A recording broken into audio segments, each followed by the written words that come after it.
When his text came through, I was standing in the daycare hallway, the smell of disinfectant and crayons thick in the air.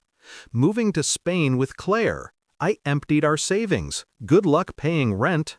I stared at the message. The words didn't hit all at once. They slid under my skin like a slow venom. I looked down at our son, his fingers sticky from finger paint, reaching for mine, and I inhaled. Deep, controlled. Then I typed back, "Thanks for letting me know." He'd expect begging, accusations, maybe tears, not silence. Silence unnerves the guilty. We met 8 years ago at a tax seminar, of all places. He was charming, clever, effortlessly confident, the kind of man who could turn boredom into laughter. I was practical, organized, unassuming. He said I grounded him. I thought he meant it as a compliment. Back then, I believed in balance, in love built on teamwork and honesty.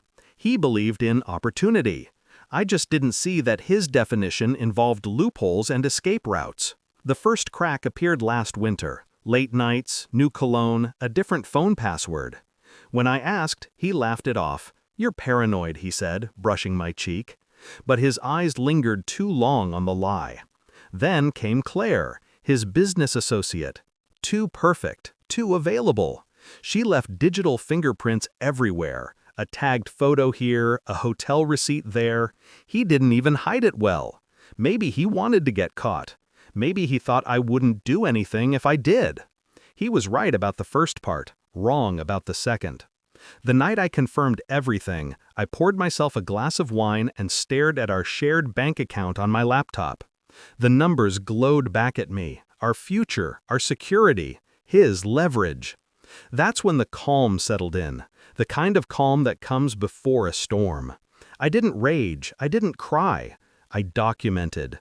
Every statement, every receipt, every transfer. Quietly, thoroughly. He liked to think he was the financial expert. He handled our taxes, our investments, the boring stuff. But I had something better than knowledge. I had access.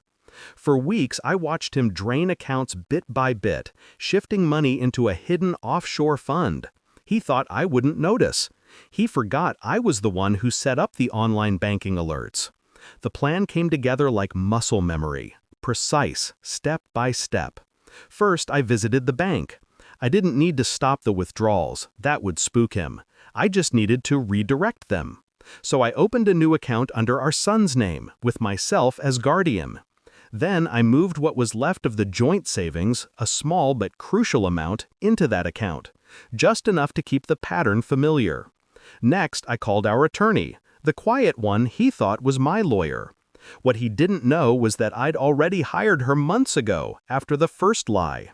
We reviewed every legal loophole, every marital clause, every state regulation on asset concealment. When the time came, she'd be ready. The morning he left, he kissed our son's forehead, told me he was going on a business trip, and loaded his suitcase into the Uber with a smile that made my skin crawl. He thought he was free. What he didn't realize was that every cent he wired to his new account was being intercepted. The offshore fund was registered under a company name I'd quietly taken over, a shell he thought was his. So when he transferred our life savings there, he was just refilling my pocket. He texted from Barcelona hours later, bragging about tapas and a new start. I didn't respond. I was too busy freezing his access to every joint asset, the house, the car, even his phone plan. Then came the real fun. He went to withdraw money. The screen blanked, "Insufficient funds." He tried again, different card, same message. By the time he called the bank, the accounts were locked under court order. My attorney had filed for divorce, citing financial abandonment, supported by months of evidence. His name was flagged for fraud review. Spain may be beautiful, but extradition treaties are ugly. He sent one last message that night. "What did you do?" I stared at the blinking notification. The temptation to reply burned at the edges of my control. But revenge isn't about satisfaction. It's about silence. So I deleted the message. Weeks passed. I went back to work, picked up our son from daycare each afternoon. He'd ask where Daddy went. I'd tell him Spain, like it was a bedtime story.